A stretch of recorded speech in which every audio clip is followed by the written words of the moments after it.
अस्सलाम वालेकुम जी। क्या हाल है सबका? उम्मीद करता हूँ सब बिल्कुल खैरियत से होंगे। तो आज हमने स्टार्ट करनी है अपनी एक्सरसाइज 3.5। तो टाइम ज़ाया किए बगैर अपनी एक्सरसाइज स्टार्ट करते हैं। तो उसका क्वेश्चन नंबर 1 हमारे सामने है। क्वेश्चन के अंदर क्या कहता है? कहता है if S varies directly as use के। मतलब कि हमारे पास जो एस है वो डायरेक्ट रिलेशन बना रहा है यूज़ केयर के साथ एंड इन्वर्सली एज वी के साथ, एंड वी के साथ वो इन्वर्स रिलेशन बना रहा है। अब रिलेशन का क्या मतलब होता है? आपको पता है कि जब कोई भी नंबर, मतलब कि इधर हमारे पास एक्स रिलेशन बना रहा है डायरेक्टली, उसको हम इस तरह शो करवाते हैं। ठीक है। और उसके बाद वो वी के साथ इन्वर्सली रिलेशन बना रहा है तो उसको हम इस तरह शो करेंगे। ठीक है। तो अब इन दोनों को ज्वाइन कर लेते हैं हम। एस रिलेशन बना रहा है यू के साथ डायरेक्टली एंड वी के साथ इन्वर्सली, तो इनको इस तरह भी लिख सकते हैं। ठीक है, यू स्केयर ओवर वी। तो आपको पता है कि जब भी इस रिलेशन को, इस वाले रिलेशन को हमने ख़त्म करना होता है तो हमारे पास एक तो इक्वल का साइन आ जाता है एंड कोई भी कांस्टेंट यूज़ होता है, जो कि इधर हम के यूज़ कर रहे हैं। ठीक है।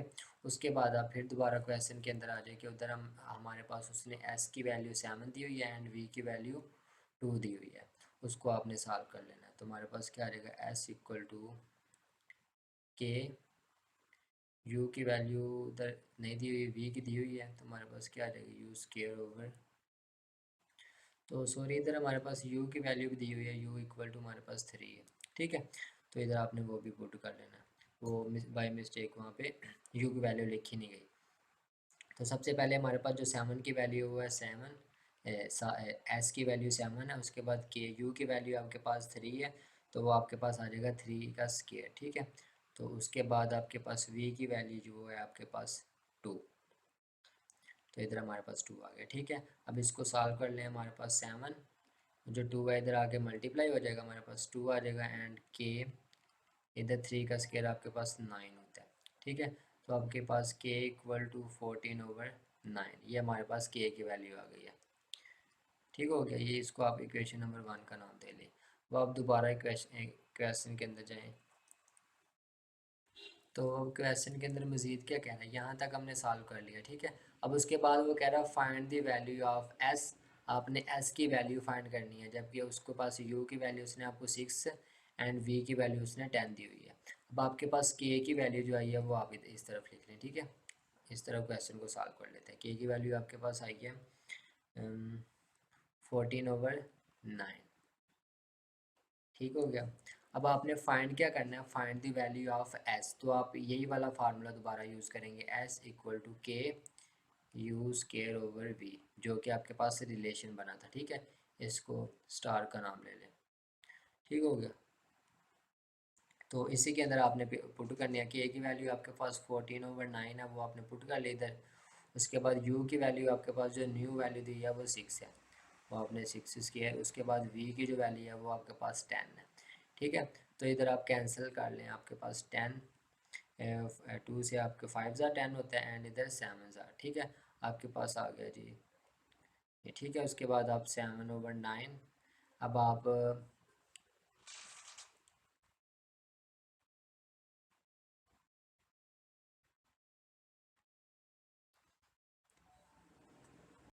अब वो क्वेश्चन नंबर 2 के अंदर वो क्या कह रहे हैं आप देखें ज़रा, ज़रा गौर से पढ़ लेते हैं पहले कि हमारे पास इफ़ डब्ल्यू वेरीज ज्वाइनली, मतलब कि इनका डायरेक्ट रिलेशन है with x y square and z के साथ। ठीक है। सबसे पहले तो हम इसको डिफाइन कर लेते हैं कि इसको किस तरह हम लिखेंगे। तो वो हमारे पास आ गया कि इसका डब्ल्यू का डायरेक्ट रिलेशन है विद, एक तो हमारे पास एक्स आ गया, उसके बाद वाई स्केयर एंड जी के साथ।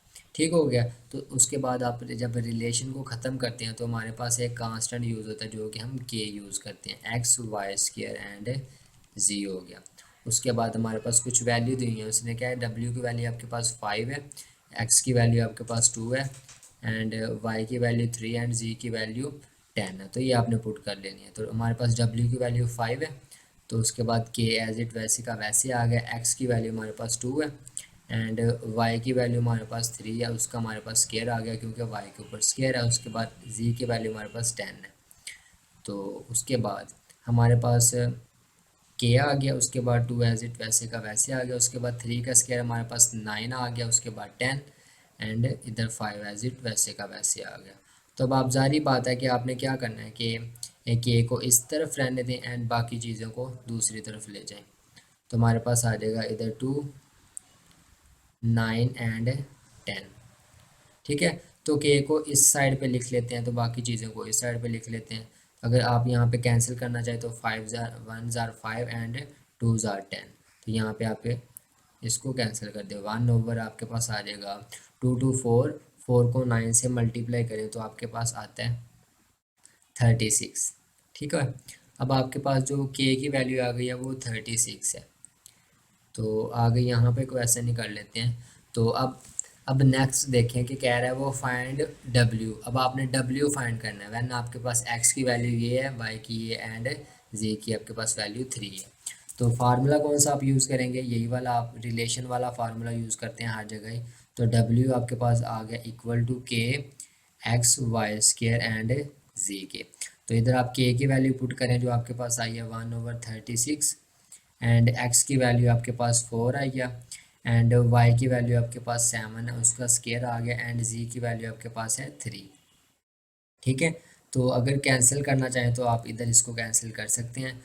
तो 3 के साथ कैंसिल कर ले 3, ठीक हो गया। अब और मज़ीद कैंसिल होता है तो 4 1 ज़ार 4, 4 3 ज़ार 12। तो हमारे पास आ गया 1/3 एंड 7 का आपके पास स्केयर होता है वो 49। तो आपके पास क्या आ जाएगा 49/3। अब आप देख लें कि अगर ये मज़ीद कैंसिल होता है तो इसको कैंसिल कर लें, नहीं तो आपके पास यही फाइनल आंसर आ जाएगा। उसके बाद हमारे पास इसका क्वेश्चन नंबर 3 है, उसके अंदर क्या कहता है वो देखते हैं कि कहते हैं अगर हमारे पास y जो है वो varies directly as X cube, मतलब कि y जो है वो डायरेक्ट रिलेशन बनाता है एक्स क्यूब के साथ।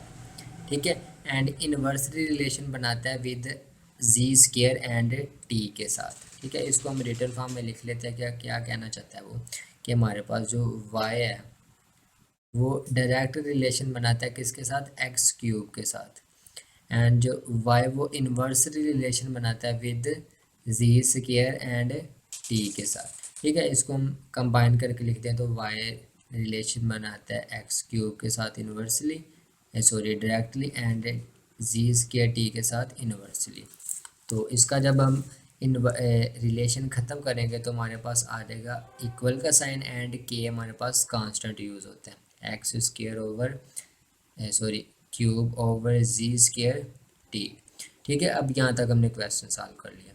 उसके बाद हमारे पास कहता है y की वैल्यू 16 है, x की वैल्यू 4 है, y की z की वैल्यू 2 है एंड t की 3 वैल्यू है। तो ये आपने पुट कर लेनी है। y की वैल्यू हमारे पास 16 है, के एज इट वैसे का वैसे रहेगा, x की वैल्यू हमारे पास है 4, उसका आ गया हमारे पास क्यूब, एंड उसके बाद z की वैल्यू हमारे पास है 2, उसका आ गया स्क्वायर, एंड टी की वैल्यू हमारे पास है 3। ठीक है, इसको अब हमने सॉल्व कर लेना है। तो हमारे पास आ जाएगा 16 इक्वल टू के, अब 4 का क्यूब लें तो आपके पास आ जाता है 64। ठीक है, 64, उसके बाद आपके पास आ गया 2 का स्क्वायर 4 एंड मल्टीप्लाई बाय 3। अब इसको इसके साथ कैंसिल करें तो हमारे पास आ गया 4 एंड 3 उस तरफ मल्टीप्लाई जाएगा। सॉरी अभी ये अमल ना करें आप भी उधर लेके चले जाते हैं। ठीक है, 16 मल्टीप्लाई बाय 4/3 इक्वल टू के, 16 उधर हमारे पास मल्टीप्लाई हो रहा है, नीचे आके डिवाइड हो जाएगा। ठीक है, इस तरह करते हैं। तो अब यहाँ पे कैंसिल करते हैं, तो कैंसिल करें तो हमारे पास 16 4 ज़ार हमारे पास होता है 64। ठीक है, और 4 4 के साथ कैंसिल हो गया, बाकी हमारे पास रह गया 3, तो वो हमारे पास के की वैल्यू आ गई। ठीक है, अब हमारे पास के की वैल्यू भी आ गई है 3। तो अब नेक्स्ट क्वेश्चन देखते हैं कि क्वेश्चन के अंदर दूसरी चीज़ उसने हमें क्या फाइंड करने के लिए बोला है। तब आप क्वेश्चन के अंदर दोबारा आए तो वो कहते हैं find the value of Y. अब आपने वाई की वैल्यू फाइंड करनी है, जबकि उसके पास एक्स की वैल्यू 2, जी की वैल्यू 3 एंड टी की वैल्यू 4 दी हुई है। तो इधर ही हम सॉल्व करते हैं जैसे कि दूसरे क्वेश्चन सॉल्व किए हैं। तो रिलेशन हम ये वाला फाइंड यूज़ करेंगे, ठीक है, जो कि आप पहले यूज़ करते हैं, y equal to K X cube over G square and T. अब आपके पास टी के की वैल्यू हमारे पास 3 है, उसके बाद सेकंड वैल्यू जो एक्स की वैल्यू दी है हमारे पास वो 2 है, उसका हमारे पास आ गया क्यूब ओवर हमारे पास जी की वैल्यू उसने दी हुई है 3, उसका आ गया हमारे पास स्केयर एंड टी की वैल्यू हमारे पास है 4। अब इसको आप सॉल्व कर लें। अब आप करें कि आके 3 की वैल्यू हमारे पास 3 वैसे का वैसे रह गया, 2 का क्यूब हमारे पास होता है 8, उसके बाद 3 का स्केयर आपके पास होता है 9 एंड 4 एज इट वैसे का वैसे रह गया आपके पास। अब आप कैंसिल करें, 4 2s are 8 and 3 3s are 9, ऊपर आपके पास 2 रह गया एंड नीचे आपके पास 3 आ गया। तो यही आपके पास y की वैल्यू जो उसने आपको फाइंड करने के लिए बोला।